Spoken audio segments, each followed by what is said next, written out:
Graça e paz da parte de Deus e do nosso Salvador Jesus Cristo. Hoje nós estaremos iniciando o estudo da carta de Paulo aos Filipenses.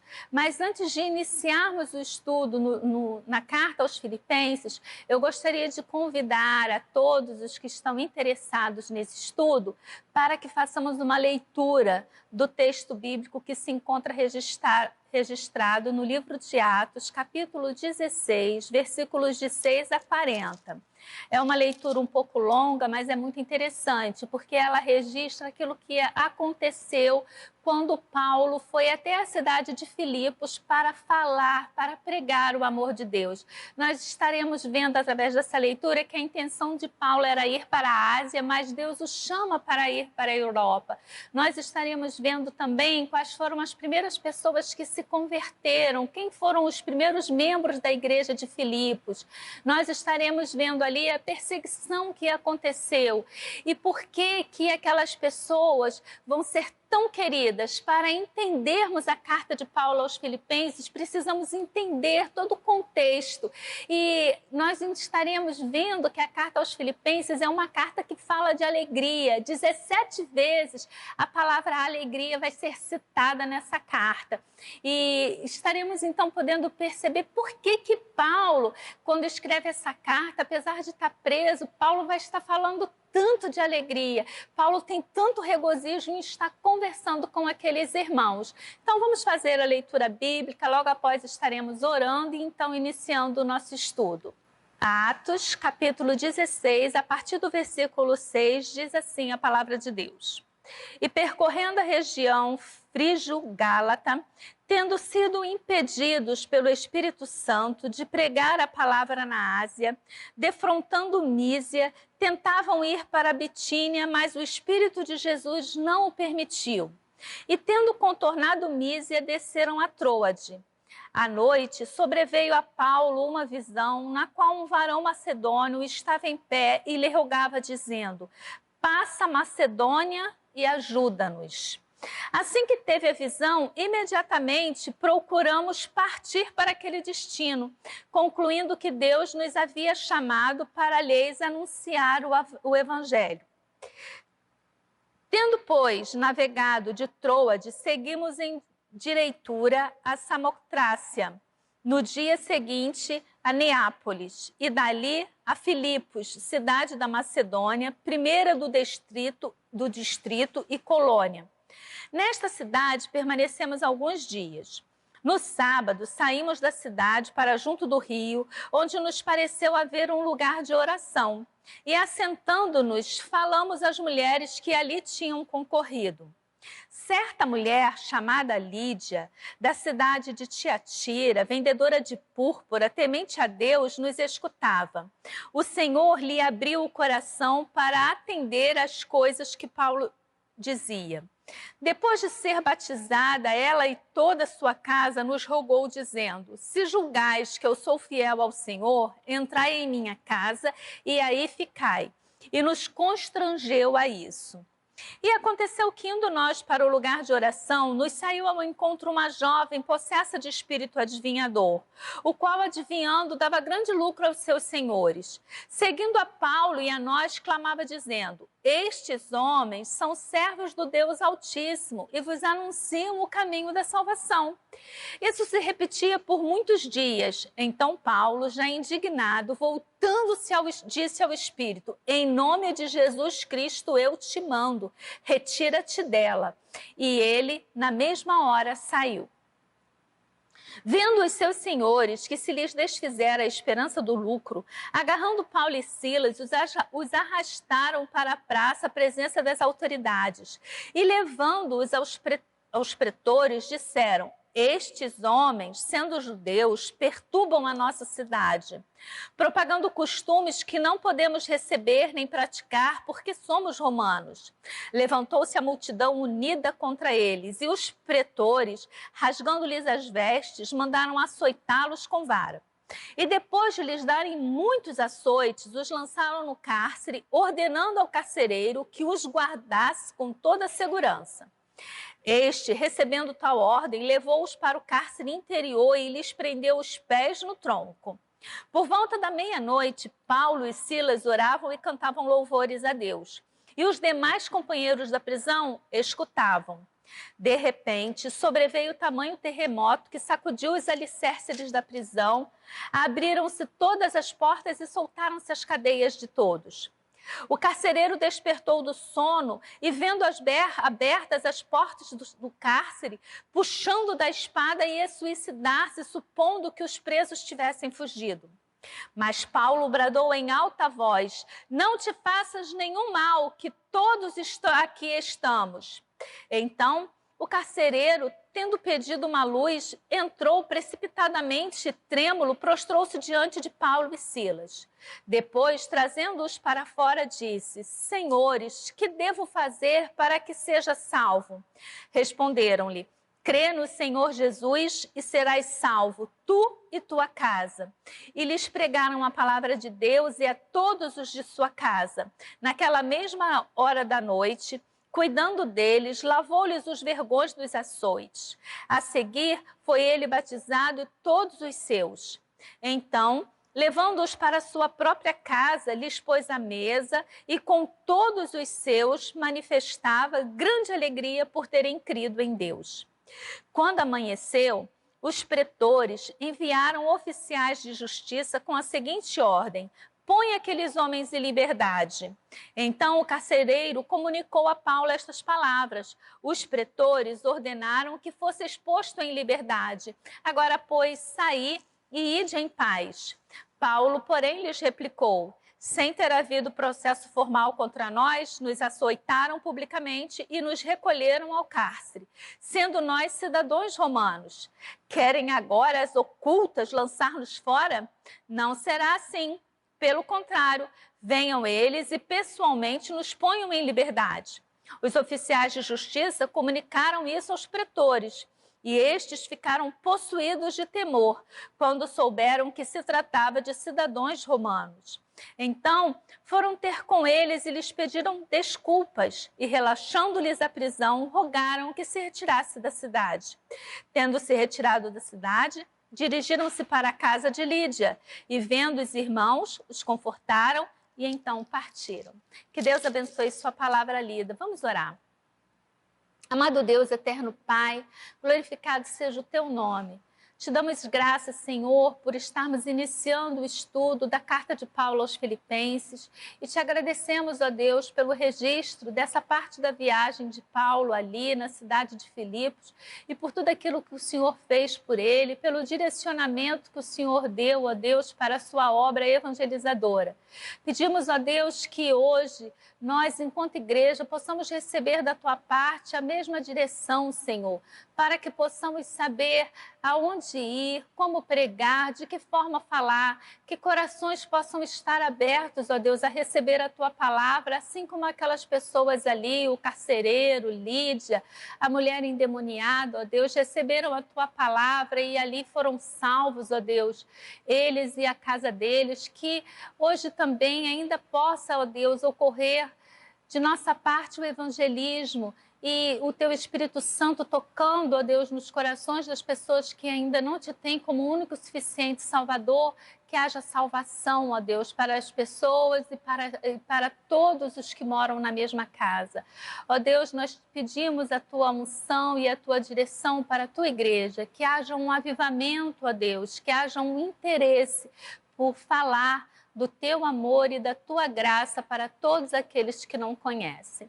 Nós te rogamos essas bênçãos, ó Deus, e desde já te agradecemos por tudo aquilo que estaremos estudando, pedindo a Deus que não venha a ficar e só a nos emocionar, mas que venha realmente, ó Deus, mudar os nossos corações, o nosso entendimento, que possamos colocar em nossa prática, no nosso dia a dia, tudo aquilo que temos aprendido de Ti.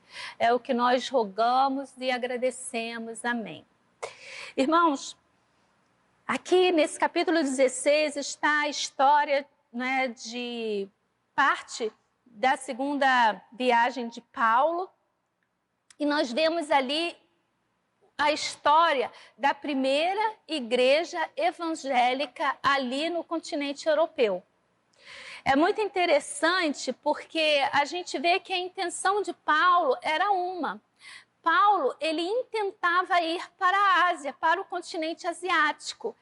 Mas, em visão, Paulo recebe um homem, né, dizendo: passa a Macedônia e nos ajuda. E é muito interessante porque antes mesmo de Paulo receber essa visão, nós vemos que a Bíblia vai dizer que o Espírito Santo os impedia de pregar a palavra na Ásia.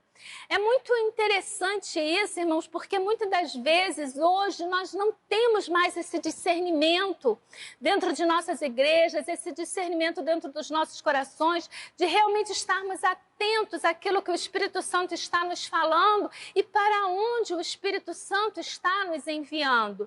Muitas das vezes nós fazemos planos, nós temos negociações, acertos, mas se não houver da parte do Espírito Santo de Deus a orientação para que nós realmente venhamos a fazer aquilo, não há a bênção de Deus, não há a direção de Deus e o trabalho é que vai sofrer. Então nós precisamos ficar atentos à vontade de Deus naquilo que nós estamos a realizar. Por isso nós vemos tantas vezes, irmãos, trabalhos que não são abençoados, onde não ocorrem frutos, e nós precisamos estar sempre pedindo a Deus, perguntando a Ele se aquilo que está acontecendo é por um propósito divino, ou se nós estamos no lugar errado, fazendo a coisa certa, sim, pregando a palavra de Deus, mas no lugar errado, na hora errada para aquele lugar. Enfim, não era o momento de Paulo ir para a Ásia. E nós vamos ver que esse direcionamento de Deus abre o caminho para o evangelismo na Europa. E a Europa, durante muitos séculos, foi o berço de evangelização. Muitas juntas missionárias, muitos missionários partiram dali da Europa para pregar Cristo a tantos outros continentes. Nós vemos que o casal que chegou aqui no Brasil para nos evangelizar veio principalmente dentro da denominação batista, né? Falando enquanto denominação batista, o casal Begbie veio ali, né, do sul dos Estados Unidos. Mas eles foram evangelizados por quem? Quem formava ali o sul dos Estados Unidos? Era o grupo de ingleses que durante lá a Revolução eles saem, né, da Inglaterra ali, se acomodam nos Estados Unidos e dali então eles partem evangelizando outras partes do mundo. Então nós estamos aqui de certa forma, fomos abençoados por esse trabalho que foi aqui, por esse direcionamento que Deus deu a Paulo. Então, ele começa aqui falando que eles, né, defrontando Mísia, tentaram ir para a Bitínia, mas o Espírito de Jesus não o permitiu. E é muito interessante porque repetidas vezes vai estar tratando isso. No versículo 6, ele diz que o Espírito Santo, nós fomos tendo sido impedidos pelo Espírito Santo de pregar a palavra na Ásia. Agora ele vai falar... Mas o Espírito de Jesus não o permitiu. E tendo contornado, eles descem então para Troade. E aqui, a partir do versículo 9, tem uma curiosidade, não é? Para os irmãos. Eu, pelo menos, eu gosto dessas curiosidades bíblicas e de aprender e de descobrir. E essa aqui eu pude descobrir agora estudando para estar falando para os irmãos, porque no versículo 9 vai dizer que à noite sobreveio a Paulo uma visão na qual um varão macedônio estava em pé e lhe rogava dizendo: passa a Macedônia e nos ajuda.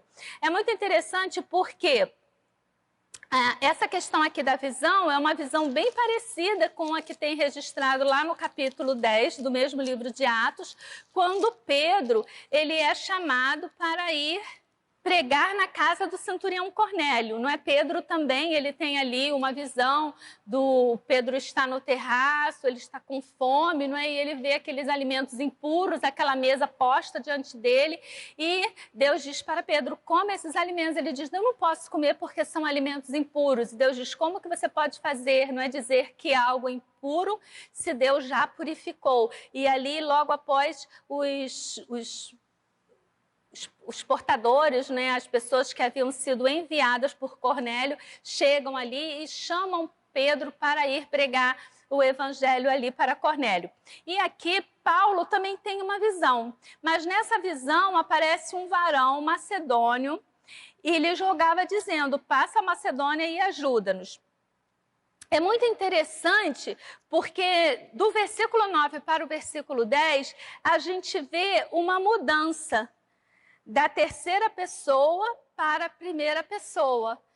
Vocês perceberam isso? Aqui no versículo 9 está na terceira pessoa, olha. Sobreveio a Paulo uma visão na qual um varão macedônio estava em pé e ele rogava dizendo, passa a Macedônia e ajuda-nos, está na terceira pessoa. Mas a partir do versículo 10, olha só, Paulo vai dizer, assim que teve a visão, imediatamente procuramos partir para aquele destino, concluindo que Deus nos havia chamado para lhes anunciar o evangelho. Aqui muda para a primeira pessoa. E a gente sabe que quem escreveu o livro de Atos foi Lucas. E há aqui, então, alguns estudiosos, eles dizem que esse varão macedônio que aparece em visão para Paulo seria Lucas. E Lucas, ele passa a fazer parte dessa comitiva na viagem de Paulo a partir deste momento. Então, é uma coisa aí que eu achei bem interessante a gente estar falando, é uma curiosidade, os irmãos marquem aí essa mudança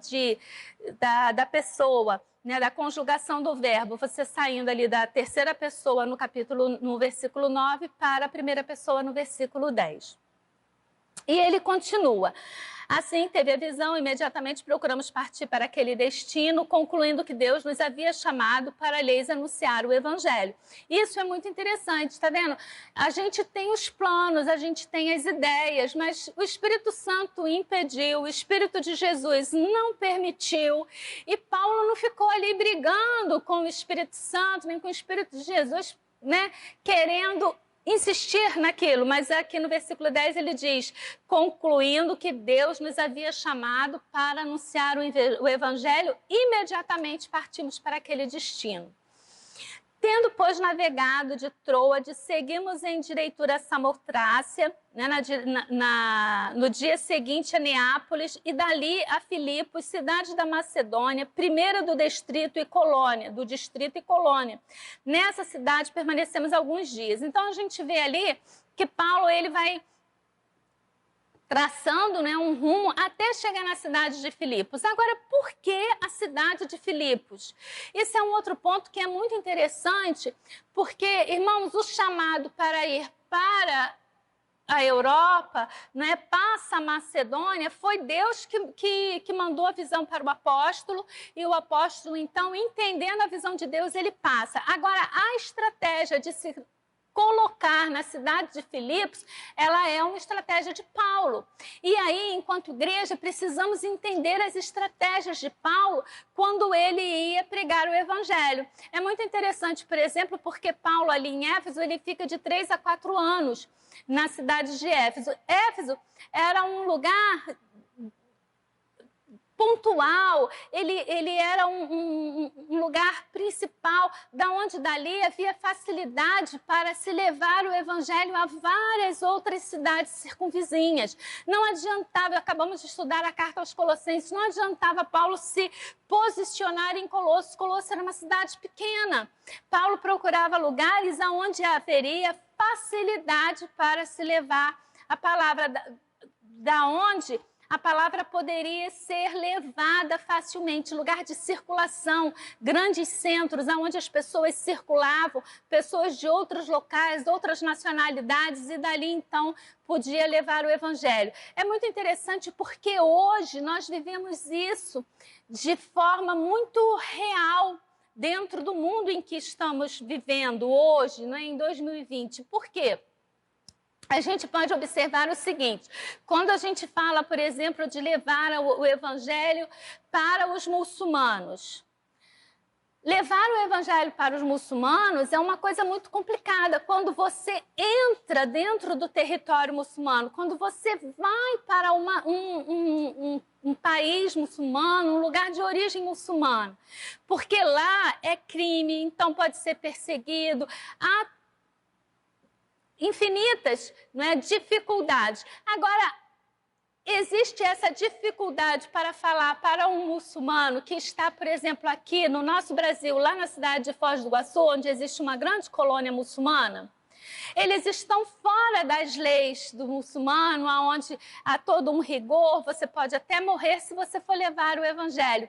Mas o que acontece é que essas pessoas, elas vieram e elas estão em grandes metrópoles, elas estão em grandes cidades. Então você pode levar o evangelho. É muito interessante porque às vezes as pessoas passam a vida em determinado sonho. Eu tenho um sonho para ir para determinado lugar para pregar o evangelho. E às vezes a gente fica olhando e pensando, mas por que Deus não realiza o sonho dessa pessoa? Às vezes Deus já escancarou a porta de oportunidade para que essa pessoa leve a palavra para aquela etnia, para as pessoas daquela nacionalidade. Só que aqui elas estão do lado dela, elas estão aqui no centro de nossa cidade, elas estão ali em Foz do Iguaçu, elas estão ali na cidade de Nova York, estão assim grandes metrópoles e às vezes a pessoa, não, mas o meu sonho é ir para lá. Então essa visão, essa direção do Espírito Santo, como isso é importante em nossas vidas, como isso é importante no ministério. Quando nós decidimos trabalhar no ministério, na obra de Deus, como é importante recebermos a direção de Deus para aquilo que Ele tem nos designado. E é muito interessante porque, às vezes, dentro de nossa igreja, a gente fica assim também, não, mas se eu não trabalhar com determinado cargo, eu fui chamado para trabalhar com a juventude. Então, se eu não trabalhar com a juventude, eu não vou trabalhar com mais ninguém. Irmãos, às vezes você pode atender a juventude trabalhando em outra parte que você nem poderia imaginar. Porque quando Deus quer que você realmente trabalhe aquilo, que você realmente realize determinada obra, Ele nos capacita e Ele vai abrindo as oportunidades. Mas às vezes nós ficamos muito focadas em determinado cargo, em determinado país, em determinadas cidades, com determinada forma. E não é assim que Deus trabalha. Permita que o Espírito Santo fale ao seu coração e te dê a visão daquilo que Ele realmente tem desejado para você. Mas a cidade de Filipos, ela era uma cidade muito importante. Primeiro porque Filipos, ela ficava localizada entre entre o continente asiático e o continente europeu. E a cidade de Filipos, ela foi conquistada pelo pai de Alexandre, cujo nome era Filipe, por isso o nome da cidade, Filipos, no ano de 350 a.C. E ele conquistou aquela cidade e ela foi muito importante dentro das conquistas dele, das conquistas que mais tarde o seu filho realizaria, devido à sua localização.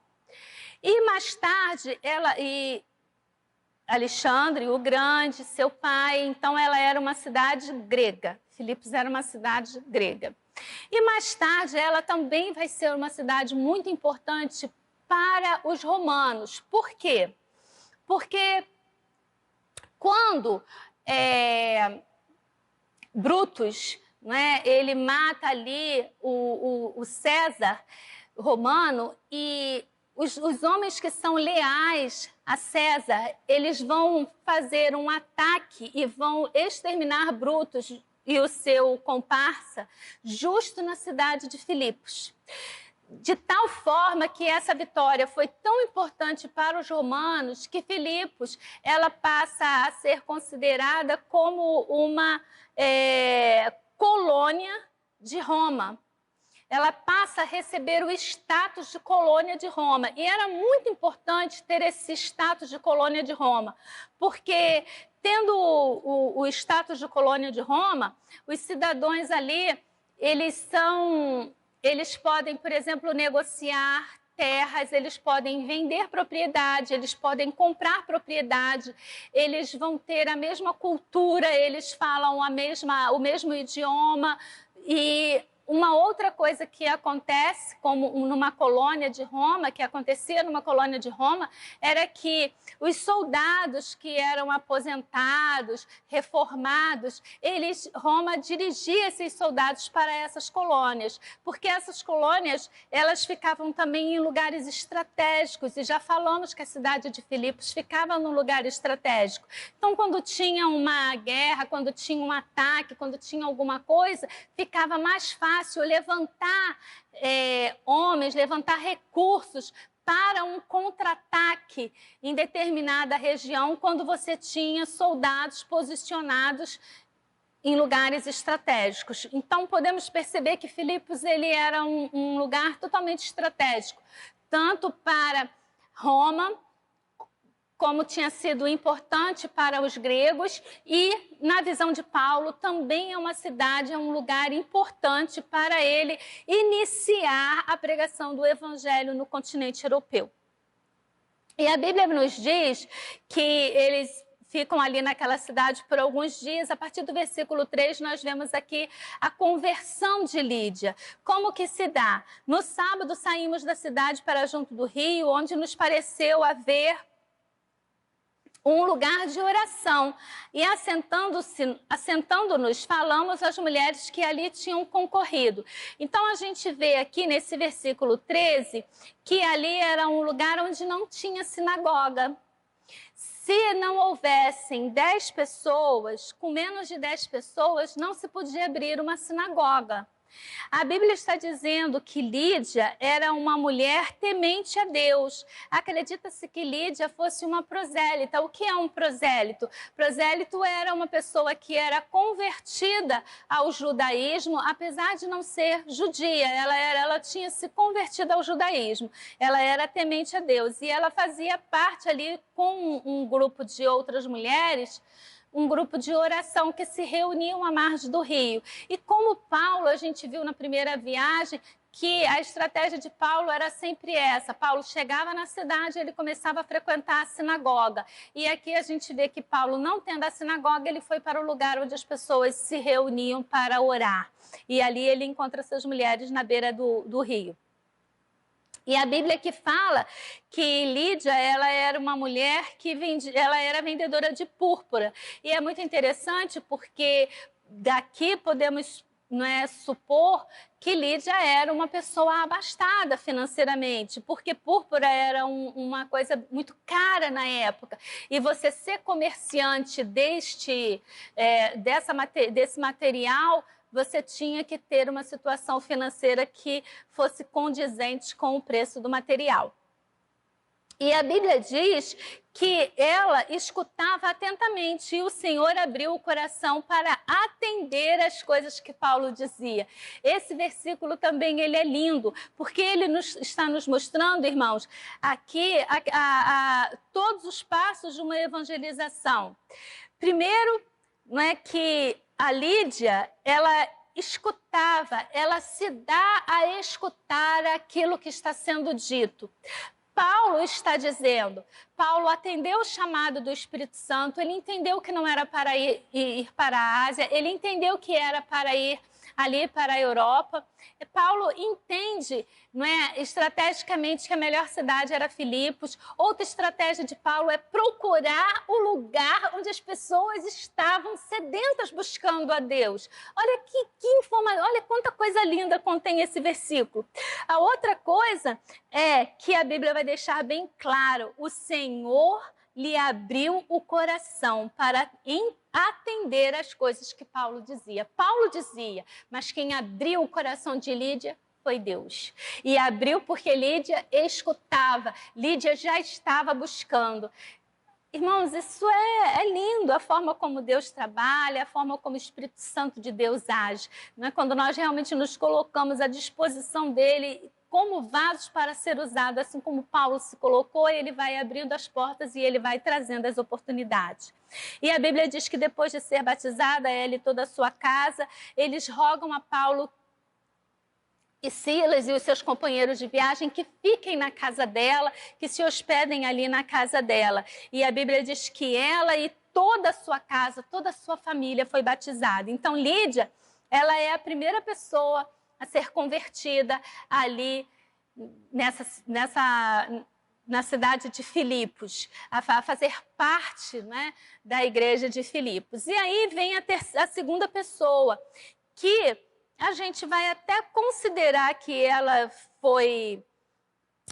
também se converteu, mas, para ser sincera, a Bíblia não deixa claro que ela tenha se convertido. A Bíblia deixa muito clara que essa mulher, ela foi liberta dos demônios que a possuíam, mas não fala realmente da sua conversão.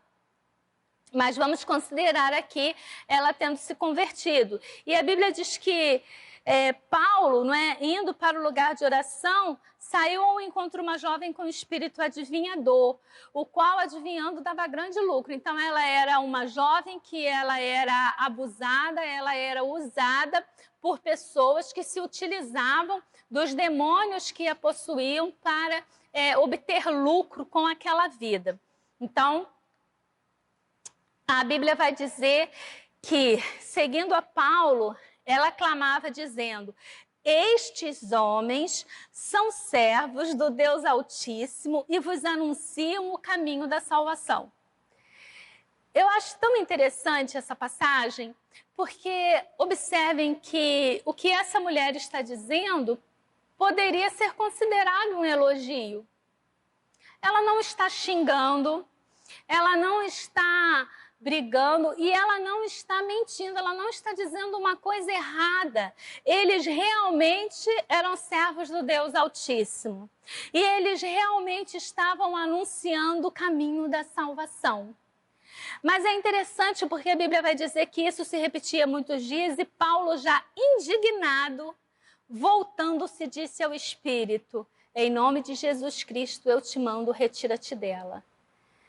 Isso aqui também, irmãos, é rico no discernimento que nós precisamos ter sobre aquilo que vem da parte de Deus e aquilo que vem da parte do homem, ou pior, aquilo que vem da parte do demônio, né, de Satanás. Porque aquela mulher ali, eu não sei não quantos pastores dentro da nossa realidade não se sentiriam honrados com uma mulher que todo dia, quando ele estivesse subindo ali para o seu ponto de pregação, para a sua congregação, viesse ali uma mulher atrás dele gritando, né, a brados, né, este homem é um homem do Senhor, um servo do Deus Altíssimo, e ele prega a palavra de Deus, né, e ele prega, ela diz aqui que eles anunciam o caminho da salvação. Eu não sei quantas pessoas não ficariam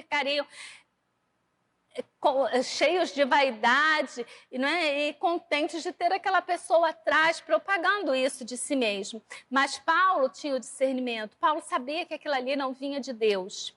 E Paulo repreende aquele demônio e aqueles demônios saem daquela mulher na mesma hora. Outro ponto é essa autoridade para fazer a repreensão e você obter a libertação na mesma hora. Mas os homens que lucravam com a vida daquela mulher, quando eles percebem que o lucro deles vai cessar, porque agora o demônio saiu daquela mulher, ela não tem mais a capacidade dela de fazer adivinhações, então cessa o lucro deles. O que eles fazem? Pegam Paulo e Silas, arrastam eles para uma praça e ali entregam eles às autoridades. E a Bíblia vai nos dizer que eles dizem, né, estes homens, sendo judeus, perturbam nossa cidade, propagando costumes que não podemos receber nem praticar porque somos romanos. E ali a multidão se une, não é, contra eles, e eles então têm as suas vestes rasgadas e eles são açoitados com vara. E aí a Bíblia diz que depois deles terem sido açoitados, lançam ele no cárcere. E o carcereiro é ordenado que guardasse Paulo e Silas com toda a segurança, para se resguardar de qualquer coisa. O que o carcereiro faz? A Bíblia diz no versículo 24 que Paulo e Silas são lançados no cárcere interior e os pés deles são presos ao tronco. O que é o cárcere interior? Não é o lugar mais baixo do cárcere. É onde fica ali, irmãos, toda a sujeira do cárcere. Tudo aquilo realmente ali que é para ser despejado. E Paulo e Silas estão ali, seminus, porque tiveram suas roupas rasgadas, com machucados nos seus corpos, porque eles foram açoitados, naquela parte ali suja, não é, decrépita daquele cárcere, mas a Bíblia diz que eles estão cantando. Quando temos, de fato, o direcionamento e a orientação de Deus para estarmos realizando a obra, não quer dizer, irmãos, que a obra vai correr de forma fluida. Um grande erro de nossas igrejas é pensar dessa forma. E isso está muito ligado à teologia da prosperidade, que diz que tudo tem que dar certo para o crente. Se você está, né, no caminho de Deus, vai dar tudo certo. Não! Ledo engano, Paulo estava ali por direção do Espírito Santo de Deus, é por isso que ele vai para aquela cidade, ele está ali pregando, ele liberta uma moça, ele está fazendo tudo certo, ele está debaixo da vontade de Deus, mas ele é preso, encarcerado, açoitado e jogado no fundo do cárcere. Deus tinha um propósito com aquela prisão. E nós precisamos entender os propósitos de Deus com as dificuldades e com as problemáticas que passamos na nossa vida. Nós precisamos buscar, por exemplo, o propósito de Deus para esse momento da igreja, quando muitos estados ainda não tiveram os seus cultos restabelecidos, onde os irmãos estão praticamente há 1 ano sem poder se encontrar. E aí o que muitas pessoas estão fazendo? Cruzando os braços. Não, Deus tem um propósito para a igreja nesse tempo. Olha como as portas para a evangelização têm sido abertas, não da forma como praticávamos antigamente, não da forma que tínhamos quase que de forma ritualísticas em nossas igrejas. Mas agora as portas se abrem com novidades, com novas frentes. Ao invés de darmos aula numa classe de escola dominical para 10 pessoas, estamos indo para a frente, gravando vídeos, e a mensagem está sendo levada, e quantas pessoas podem ser alcançadas? Aí você pode me dizer, não, mas eu não tenho a capacidade para falar como a irmã. Não, mas talvez você seja uma pessoa que tenha mais amigos do que eu, e você pode transmitir a mensagem, encaminhando o vídeo, mandando uma mensagem matinal pelo WhatsApp. Quantas coisas nós precisamos fazer? Todo dia de manhã, já ao longo de mais de 5 anos, eu mando uma mensagem da Rádio Transmundial, Presente Diário. Eu mando aquilo ali para uma frente, né, de contatos que eu tenho. E ao longo do tempo, devido a essa questão aí, essa problemática toda que desde a última eleição, porque políticos mandando e mensagens, então o WhatsApp ele foi restringindo. E aí eu podia mandar para determinados grupos, aí não consigo mais mandar, eu fiz uma lista de transmissão. Agora o WhatsApp não aceita mais a lista de transmissão e eu só posso mandar de 5 em 5. Irmãos, eu levo 20 minutos. 20 minutos para mandar ali para toda a minha rede de contatos aquelas mensagens diárias. E eu vou dizer para vocês que, olha, a minha mente, não eu fico contando quantos segundos leva para cada mensagem, para selecionar, para todos os movimentos que eu faço, desde pegar a mensagem lá no Chrome, e fazer o encaminhamento dela, quantos passos eu tenho que dar, né? Quantas batidas ali eu tenho que dar com o dedo para poder selecionar e enviar. E tem dia, como hoje de manhã, que eu acordo e eu confesso, olha, bate uma preguiça. Um dia que eu acordo, eu falo, eu não vou mandar isso não, porque, sei lá, nem sei se as pessoas realmente estão assistindo, e as pessoas devem dizer, ai, que chata, todo dia lá vem a irmã com esses áudios, e eu fico ali. E aí, quando me bate essa preguiça, sempre eu recebo ali depois que eu mando, que eu venço a preguiça, né? Hoje de manhã mesmo eu falei, não, primeiro vamos aqui ao dever, depois você vai navegar e ver o que você quiser, mas a primeira coisa que você vai fazer vai ser mandar. E aí eu me dei a ordem, mandei, e aí veio ali as mensagens que mensagem excelente, como o Toco falou no meu coração, como isso foi importante para mim hoje. E aí, aquilo ali me alimenta para que no próximo dia, novamente, eu possa estar me colocando. Mas são formas que Deus vai abrindo para nós levarmos a palavra deles. Antes, irmãos, nós necessitávamos do folheto, aí tinha a questão de carimbar folheto, comprar folheto, lugar para distribuir. Hoje em dia, olha a facilidade, você quer fazer uma mensagem? Manda uma mensagem ali, entra lá na Rádio Transmundial, pega ali aquela mensagem presente diário, e tem tantas coisas ali na Rádio Transmundial, uma rádio evangélica que você pode estar compartilhando e levando. Da nossa igreja também, quem sempre compartilha, o irmão Aldenor, ele compartilha o pão diário. Todo dia eu recebo ali aquele compartilhamento desse irmão. Então, existem muitas formas de nós estarmos trabalhando, de nós estarmos fazendo. Não existe impossibilidade. Paulo e Silas estavam presos, sendo açoitados, e aí a gente até se pergunta, quantos de nós, na situação de Paulo e Silas, estaria ali cantando louvores, estando machucado, estando sangrando, estando num lugar sujo, não é? Lá no fundo do cárcere, mas eles estavam ali com os braços e as pernas acorrentados, mas cantando louvores. E esse cantar louvores dele estava ali sendo propagado para todos aqueles presos, todos aqueles homens ali que estavam ali, homens maus, homens ruins, que tinham sido presos, alguns condenados à morte, estavam ali ouvindo Paulo e Silas pregar através dos cânticos.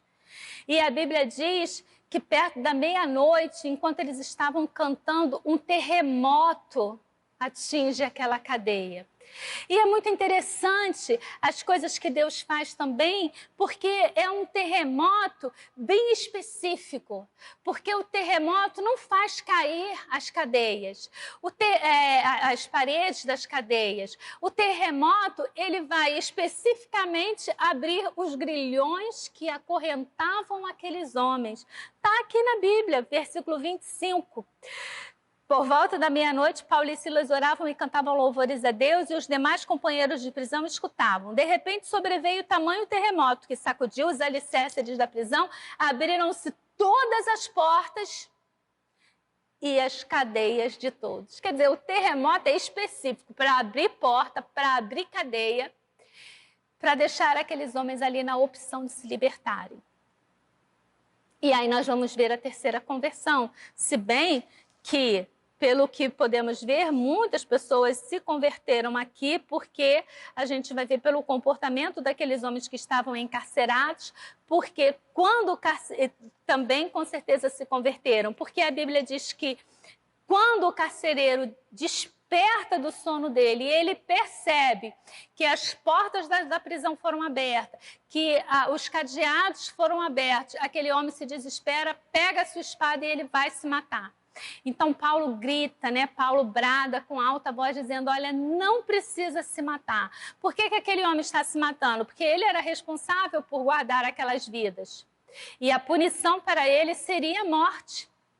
Se ele deixasse um preso escapar, ele morreria no lugar daquele preso. Por isso ele, tendo toda a cadeia sendo aberta, o que ele faz? Pega a espada e ele vai se matar. Então Paulo diz, olha, não precisa fazer isso, porque todos estamos aqui. É por isso que eu digo que não é só o carcereiro que se converteu.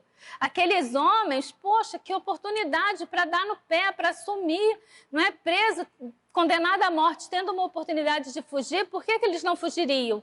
Mas todos obedecem à liderança de Paulo.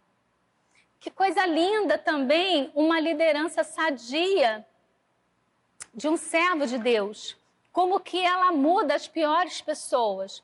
Às vezes a gente ouve as pessoas dizendo assim, mas não tem jeito, isso aí, ó, tá tudo, a pessoa entra lá, se perde. Se é um servo de Deus, honrado, temente a Deus, ao invés de ser contaminado, ele é que contamina.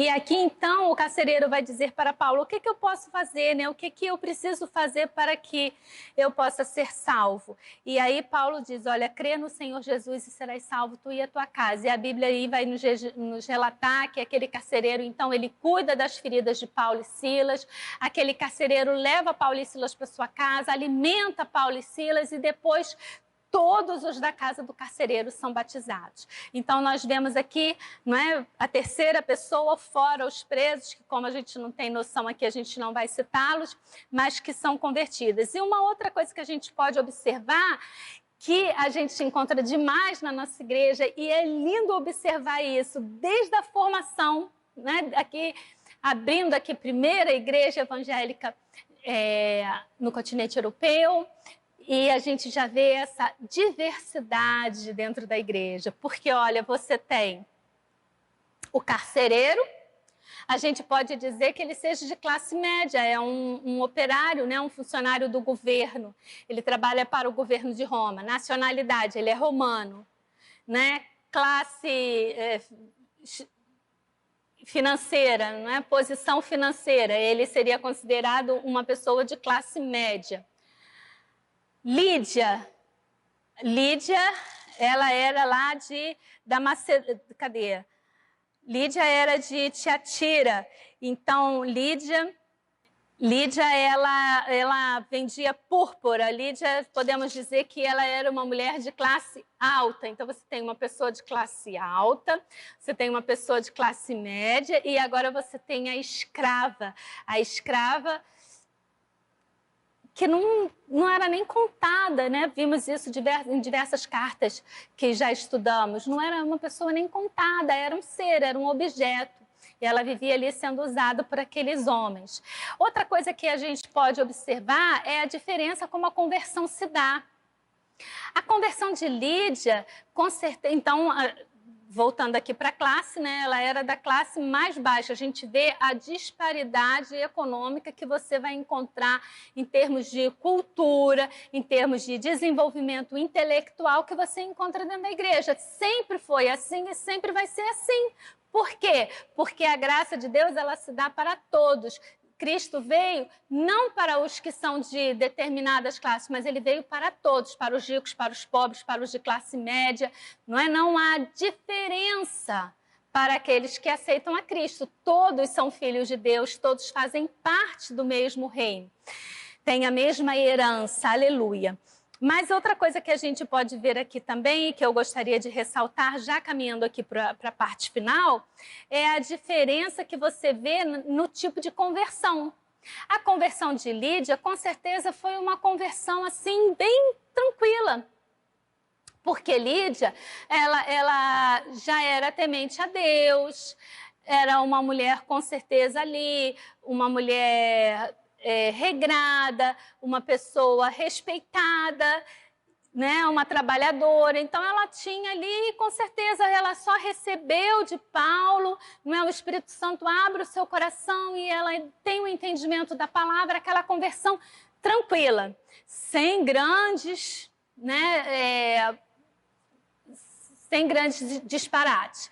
Já a conversão do carcereiro foi uma questão, né, tremenda, porque imagina a situação daquele homem, não é, ao ver tudo aberto e a intenção dele de se matar, a ter presenciado um milagre físico que Deus realiza ali, fazendo aquelas cadeias todas se abrirem, o milagre daqueles homens ficarem todos ali naquele lugar e o milagre espiritual que ele vai viver ao se converter. Então imagina aquele homem falando da sua conversão, com certeza ia ser uma coisa assim que todos iam querer ouvir, porque tem muitos milagres envolvidos na conversão dele.